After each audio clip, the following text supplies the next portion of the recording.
Do not immediately believe everything you see in social media feeds.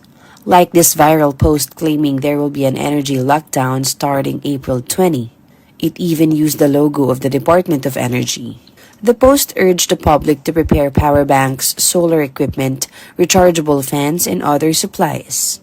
What's more, there's also a version generated using artificial intelligence. Scams are now becoming more sophisticated. Pinaghahanda po ang lahat na posibleng i-lockdown ang Pilipinas dahil sa mababang... But authorities are clear this is fake news. The claim is false and fabricated. Another viral post claims the Department of Health has announced an emergency lockdown starting April 10 due to a new COVID-19 variant called Cicada. The DOH says there is no truth to this claim. While the Cicada variant exists, the reported lockdown is false. As of March 31, the DOH maintains that the Philippines remains safe from this variant. Presidential Communications Officer Secretary Dave Gomez warns those responsible for spreading false information online may face charges. The Department of Justice is working with the government's anti-fake news desk. Offenders may face up to 6 months in prison if found guilty.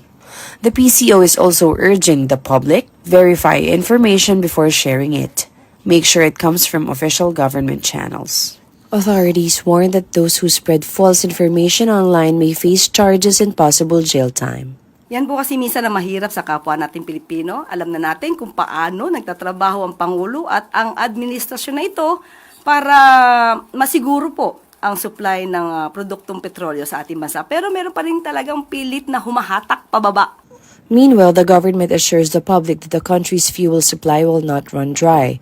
This follows talks between the Departments of Energy and Foreign Affairs and Iranian officials, allowing Philippine-bound shipments to pass through the Strait of Hormuz, a key global oil route. But the palace clarified the agreement is about safe passage of oil shipments, not lower prices.